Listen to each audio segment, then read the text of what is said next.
You cannot wait for proof before your nervous system accepts money. That order has to be forced on purpose, before reality gives you a single reason to believe it, or you will spend years waiting for evidence that was never going to arrive first. You were taught the opposite: imagine what you want, feel good about it, and wait for the bank account to catch up. So you waited. You imagined a version of yourself with money, felt a flicker of hope, then opened your banking app to check if it worked. It didn't. And the moment you checked, you proved to your own nervous system that the old identity was still the real one, undoing everything you'd just tried to build. Neville Goddard understood something almost nobody else in this space has ever fully grasped. You have to force your nervous system to accept the new identity before you see proof, not after. Everyone else teaches you to build evidence first and identity second. Neville taught the opposite, and the opposite is the only version that actually works, because of how your nervous system is built. This video is going to explain in plain and uncomfortable terms why almost every method you've used to manifest money has failed, and how to correctly engineer the identity of your future self before your current reality has time to argue with you. We are going to go into the actual mechanism, not vague spiritual language, not vibration talk, not gratitude journaling. We are going to talk about assumption, imagination, and the nervous system, and how the three of them together either build your future or keep you exactly where you are. Let's start with the trap almost everyone in this audience is currently sitting in. You have a goal. Call it a number. 10,000 a month, 50,000, a paid-off house, an amount that makes you feel safe. You've written it down. You've said it out loud. You've maybe even put a picture on a wall or a screensaver. And every single day, your actual bank balance, your actual job, your actual bills tell you a completely different story than the one you wrote down. So what happens? You are holding two contradicting stories in your mind at the same time. The story you want and the story you're currently living in, and your nervous system is forced to decide which one is real. Guess which one wins. The one you have the most sensory evidence for. The one you've touched, smelled, argued about, lost sleep over. The story with the most evidence always wins, every time, unless you deliberately change which story has evidence behind it. This is the entire secret, and almost nobody teaches it correctly. Your brain is not a wishing engine. It is a prediction engine. Its entire job, every second of every day, is to take in sensory data and predict what happens next based on patterns it has already stored. That's it. That is what a nervous system does. It doesn't care about your dreams. It doesn't care about justice or deserving or hard work. It cares about pattern matching. If 90% of your stored patterns say money is difficult, money is stressful, money avoids you, then your brain's predictive engine will keep generating that exact future over and over, regardless of how many affirmations you say in the mirror. Saying "I am wealthy" while your stored patterns scream the opposite doesn't add a new prediction. It creates conflict, and conflict gets resolved in favor of whichever pattern has more sensory weight behind it. This is why affirmations alone almost never work. You are trying to overwrite years of stored evidence with a sentence, and the sentence loses. Here is where it gets uncomfortable. Most manifestation teachers tell you to feel grateful for what you want, as if you already have it. Fine, in theory. But here's what they leave out. Gratitude without a specific sensory scene is just a mood. Moods fade in minutes. Your nervous system doesn't store moods as evidence. It stores scenes, specific, detailed, sensory moments. That is the actual currency your brain trades in. Not vague positivity, specific implication. And this is exactly where Neville Goddard's method becomes brutally precise, where everyone else stays vague. Neville's core teaching, stripped of all the mysticism people have layered on top of it since, is this: assume the feeling of the wish fulfilled, and persist in that assumption until it hardens into fact. Notice the word he uses. Assume. Not hope. Not want. Not ask. Assume. An assumption is something you treat as already true, not something you're negotiating for. When you assume a state, you stop begging the universe for permission, and you start operating as the version of you who already has the money, already has the security, already has the freedom. The 3D world, the outer physical reality you can touch and measure, is not the place where change begins. It is the place where change shows up last. It is the shadow, not the object casting it. Most people are standing in the shadow trying to negotiate with it, trying to convince it to move, when the entire time the only thing that was ever going to move the shadow is a change in the object producing it. which is your inner assumed state. This is why the title of this video says what it says. You have to engineer your future self before the 3D catches up. The 3D will always be behind. It has to be structurally, because it is a reflection, and reflections cannot move before the thing they're reflecting moves. If you wait for your bank account to change before you believe you're the kind of person who has money, you will wait forever, because you have the mechanism backwards. The account changes after the identity changes, never before. And this is exactly why checking for proof too early destroys the entire process. Checking is you asking the shadow for permission to keep believing in the object. The shadow doesn't have that authority. It never did. So how do you actually install a new identity into a nervous system that has spent years, maybe decades, collecting evidence for the old one? You do it the same way the old identity got installed in the first place, through repeated, vivid sensory experience. Nobody sat you down and gave you a lecture that convinced you money was hard to get.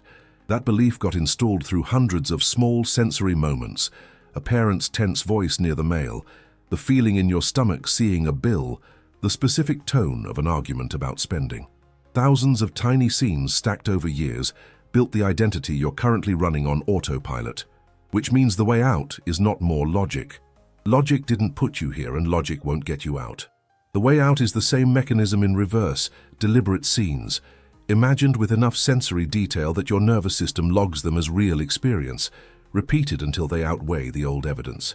This is where most people quit, because it sounds too simple to be real, and their own logical mind, trained for years to distrust anything that isn't hard effort, tries to talk them out of it. Let it.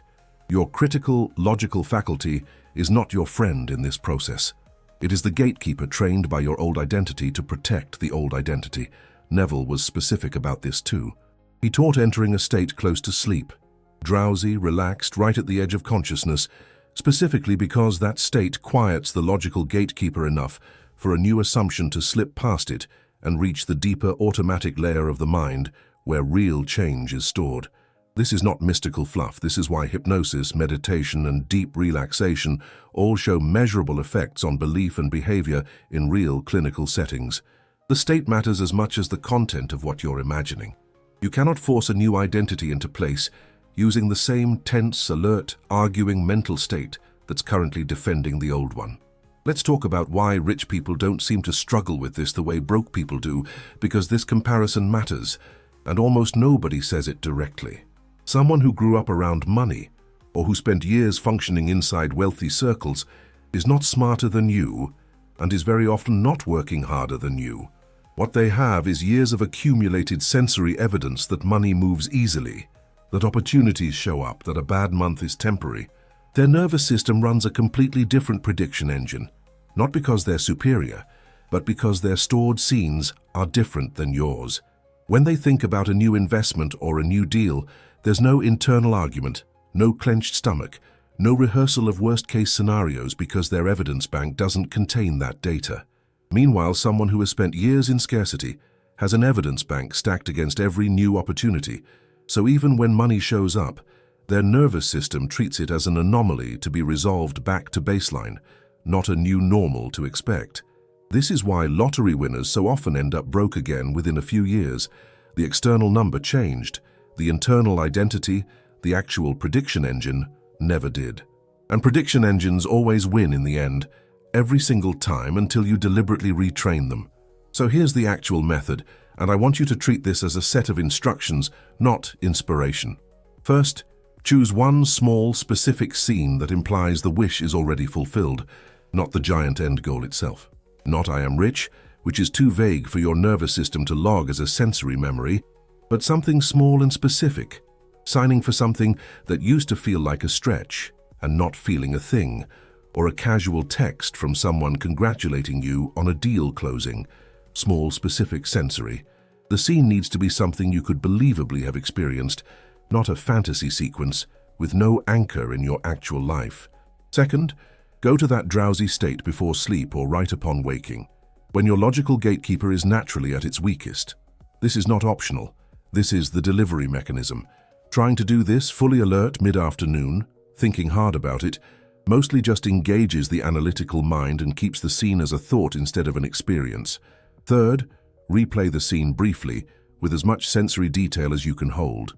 The weight of the phone in your hand, the temperature of the room, the specific tone of the voice congratulating you, not the story of how you got there, just the implication that it already happened, felt as if it's happening right now, in present tense, in first person, from inside your own eyes, not watching yourself from outside like a movie. Fourth, do not check the 3D for proof afterward. Do not go look at your bank account 5 minutes later to see if anything changed. That single habit, checking too early, is probably the single biggest reason this method fails for most people. You are testing the shadow before the object has had time to move, and every time you test it and find no change, you're feeding new evidence to the old identity instead of the new one. One personal thing before the fifth part of this. I pin one comment on every video in this series with the exact next layer for whoever's actually doing the work tonight, not just watching. If the scene you picked is starting to feel real, drop it below in one line, your future self, one sentence, and check the pinned comment. That's where I go deeper with the people actually applying this. Fifth, use nightly revision before sleep. Briefly replay the events of your day. Not as they happened, but corrected the way they should have gone if you were already the version of you with money and security. If someone was short with you about a bill, revise the scene so the conversation went calmly, so the bill was already handled without tension.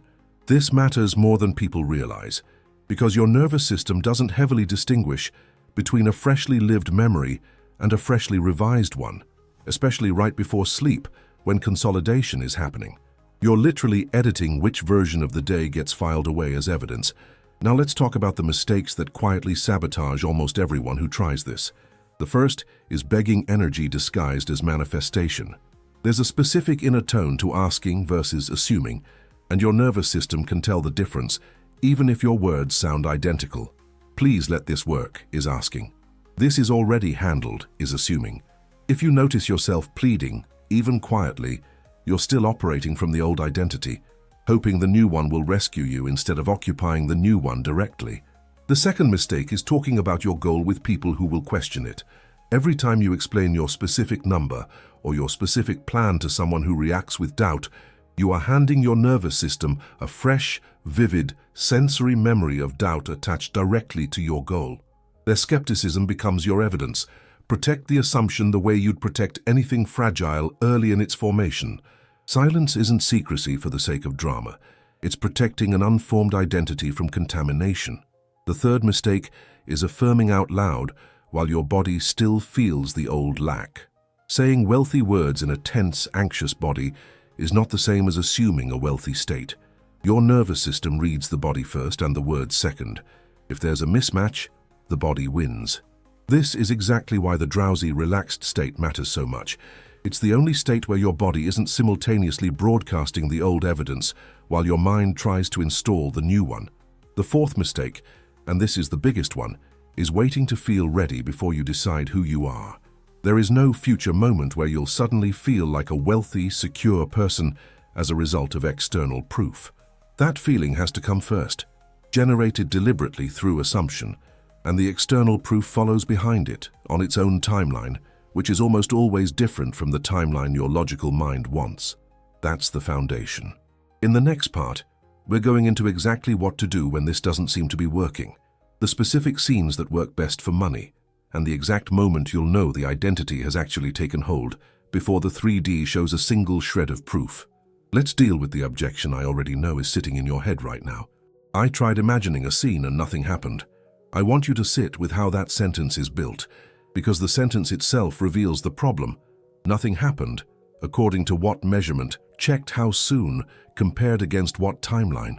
Almost every single time someone tells me this, what actually happened is they did the exercise once or twice, checked external reality within a day or two, saw no change, and concluded the method failed. That's not persistence. That's a single test of a process that requires repetition to overwrite years of contrary evidence. Neville was direct about this. Persistence in the assumption is the actual mechanism, not the initial act of imagining. One scene done once is a whisper against years of shouting in the other direction. You would not expect one workout to change your body, yet people expect one imaginal scene to overwrite a decade of financial identity built through thousands of repeated moments. Here's what persistence actually looks like in practice. You return to the same scene, or a small family of related scenes, night after night and morning after morning, for weeks. Not because you're desperate, but because you understand you're outvoting old evidence one repetition at a time. Some nights the old identity will feel louder than others. That's not failure, that's the two patterns competing for dominance in your prediction engine, exactly as expected. The mistake isn't feeling the old identity show up again. The mistake is treating its return as proof that the new one isn't real. Both patterns exist simultaneously during the transition period. Only one of them gets fed with fresh sensory repetition going forward, and that's the one that eventually wins. Relapse into the old identity will happen, and I want to normalize this instead of pretending it won't. You'll have a stressful day. A bill will surprise you. Someone will say something that lands wrong, and for a few hours or a day, you'll fall completely back into the old, anxious, scarcity identity, checking accounts obsessively, running worst-case scenarios, talking about how hard everything is. This is not evidence that the method doesn't work. This is old, deeply grooved neural architecture reasserting itself under stress, which is exactly what grooved architecture does. The correct response is not guilt or panic about falling off track. The correct response is calmly returning to the scene that night, without drama, the same way you'd calmly correct your posture after noticing you'd been slouching.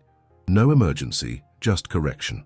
When intrusive doubt thoughts show up mid-scene, and they will, the instruction is not to fight them directly, because fighting a thought gives it your full attention and your full sensory engagement, which is the exact currency that makes anything feel real to your nervous system. Instead, treat the doubt thought the way you'd treat a stranger's voice from another room while you're absorbed in a film, acknowledged at the edge of awareness, not invited into the center of the scene. Gently return your attention to the sensory detail of the scene itself, the weight of the object, the tone of the voice, the temperature of the room. Attention is the actual resource being fought over here. Whatever gets your full sensory attention repeated becomes evidence. Doubt only wins if you hand it the same quality of attention you're supposed to be giving your assumed identity. Let's get specific about scenes for money, because vague scenes produce vague results. A scene should imply the wish is fulfilled without literally reenacting the entire wish. If your goal is financial security, a good scene is not "I have $1 million," which is a fact stated at you, not an experience lived through you. A good scene is something small, believable, and sensory that could only make sense if the bigger goal were already true. Checking a banking app late at night alone, feeling the specific calm of seeing a balance that used to cause anxiety and now causes nothing at all, just quiet. That absence of anxious charge is itself the tell that the identity has shifted, not the number, the emotional flatness where panic used to live. Another strong scene, a conversation with someone close to you where they comment, almost in passing, on how differently you seem to handle money now. Calm, unbothered, decisive. You're not telling them your number. They're noticing a shift in you that implies the number without stating it. This works because it plants the evidence in a social relational context, which your nervous system tends to weight heavily. Humans are wired to treat social confirmation as strong evidence. A third scene, receiving a message or a call about an opportunity, a deal, a payment, a client, and your internal reaction in the scene is boredom or mild satisfaction rather than shock or desperate relief. That specific emotional tone, calm instead of desperate, is doing enormous work, because desperate relief in a scene actually reinforces that this is unusual and rare, while calm acceptance reinforces that this is now simply normal. You are not just scripting an event, you're scripting the emotional baseline that goes with a permanently changed identity. A fourth scene worth using. A quiet moment completely alone, no audience, no one to perform for, where you simply feel the specific physical sensation of relief in your body. Shoulders down, breath slower, the particular quiet that comes from a problem that used to occupy your mind, constantly simply no longer being there. This scene is powerful precisely because it has no external prop at all, no phone, no conversation, just the felt sense of the problem's absence, which is often the truest marker that an assumption has actually taken hold rather than remained a hopeful idea. Now here is the part almost nobody says clearly enough, and it's the part that separates people who eventually see real movement from people who spin in place for years. You have to stop feeding the old identity, not just start feeding the new one. Most people add the new practice on top of an unchanged daily diet of scarcity input, complaining about prices, rehearsing bills out loud, discussing how unfair the economy is, doom-scrolling financial anxiety content, comparing themselves to people with more.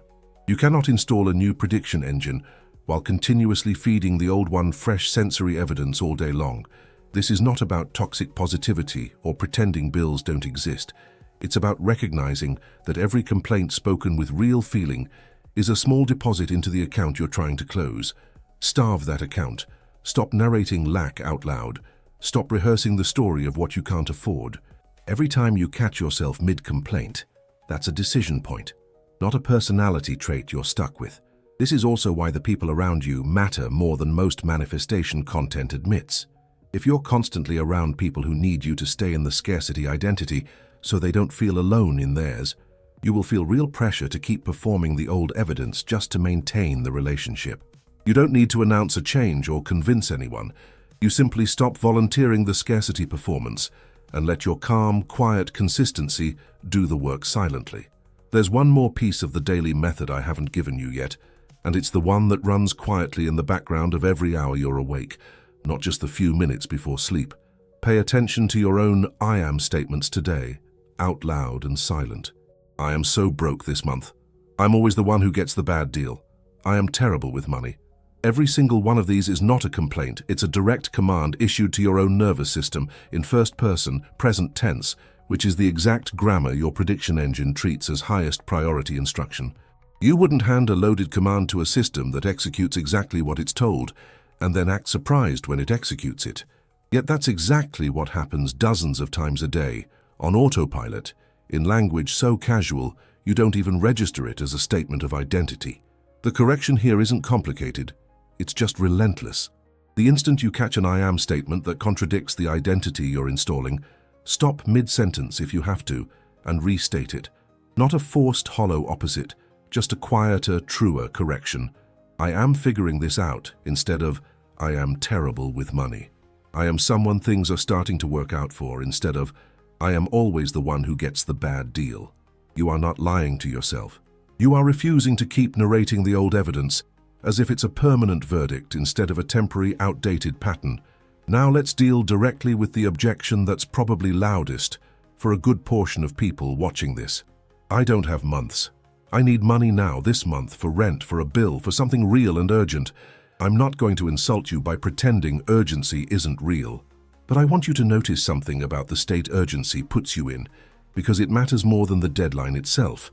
Panic and desperation are, neurologically, some of the most vivid, high-charge sensory states available to a human nervous system, which means a scene imagined from panic gets logged as evidence extremely efficiently, just evidence for the wrong identity. Frantic energy aimed at your bills doesn't speed up the new identity. It deposits a highly detailed, highly charged memory straight into the scarcity account, the exact one you're trying to close. This is why people in true financial emergencies so often make the situation worse through rushed decisions, not because they're careless, but because panic is a state, and states produce their own matching outcomes, same as any other assumption, just an unintentional one. The instruction under real urgency is harder, not easier, and I won't pretend otherwise. You still take the practical action the moment requires, the call, the payment plan, the extra shift, whatever it is, but you take that action from the calm, already secure identity, not from the panicked one, because the same action performed from two different internal states produces two different sets of downstream consequences. A calm phone call negotiating a bill lands differently than a desperate one to the person on the other end and to your own nervous system logging the interaction. This is not a suggestion to relax and hope the emergency resolves itself. It's an instruction to handle the emergency while refusing to let the emergency dictate who you are while you handle it. Separate the task from the identity. Do the task.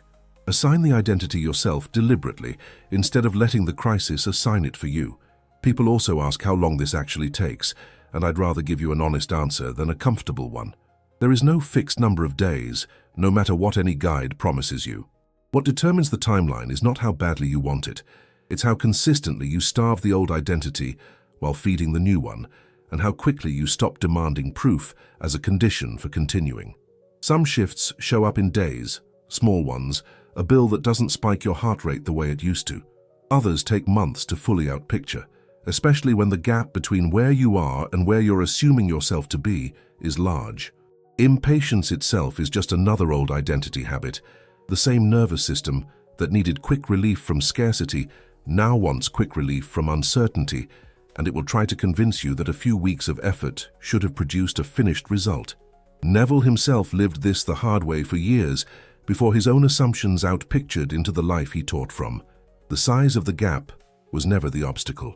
The switching back and forth between identities driven by impatience was, let's talk about what actually happens when the identity shift takes hold, because there is a specific, recognizable moment, and I want you to be able to identify it instead of just hoping you'll notice. The moment isn't when the money arrives. The money arriving is downstream, sometimes weeks or months downstream. The moment is earlier than that, and it's quieter. It's the day a bill arrives, or an unexpected expense shows up and you notice you didn't spiral, not because you forced calm through willpower in that moment, but because the old panic simply didn't fire the way it used to. That absence is the tell. The 3D hasn't caught up yet.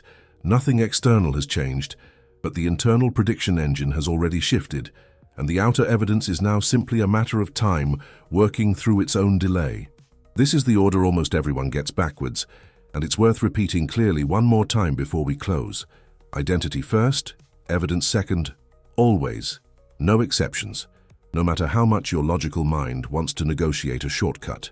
The 3D, the physical, measurable world, is a following indicator, not a leading one. It cannot lead structurally because it's a reflection of assumed states, not a source of them. Waiting for your circumstances to convince you that you're allowed to feel secure is waiting for a shadow to move a light source. It has never worked that way, and it never will. For anyone, regardless of how hard they work or how many hours they put in, convinced that effort alone rearranges identity. Effort matters, but effort aimed by the wrong identity just produces a more exhausted version of the same results. So here is your instruction stated directly, the way Neville would have stated it. Decide right now, before any proof exists, who you are. Not who you're becoming, not who you hope to be next year. Who you are, present tense, tonight, in the scene you choose before you sleep. Force the new scene into place even while your current bank balance disagrees with you. Dictate the identity instead of requesting permission from your circumstances. Destroy the habit of checking for premature proof. It is quietly undoing more of your work than anything else on this list. Starve the old evidence bank of new deposits. Every complaint, every doom scroll, every rehearsed story of lack. Brainwash is not too strong a word for what deliberate, repeated sensory imagination does to a nervous system, and there's no reason to flinch from that word, because the identity currently running your financial life was installed the exact same way. Repetition, sensory detail, and time, except nobody was doing it on purpose. You're simply taking over a process that was always running whether you directed it or not. The 3D will catch up. It always does eventually because it has no choice. It's a reflection, and reflections follow the object they're reflecting. Your only real job is to stop waiting for it to move first. Stop asking it for permission and start occupying the identity now, tonight, with your eyes closed before it has given you a single reason to believe you're allowed to. One last thing, and it's simple. 4 scenes were on the table tonight: the banking app, the conversation, the call about the opportunity, or the quiet relief alone in the room. Don't overthink it. Just type the number 1, 2, 3, or 4 in the comments right now before you close this video and the moment passes. I read every single one, and whichever number shows up the most tells me exactly which scene to build the next video around.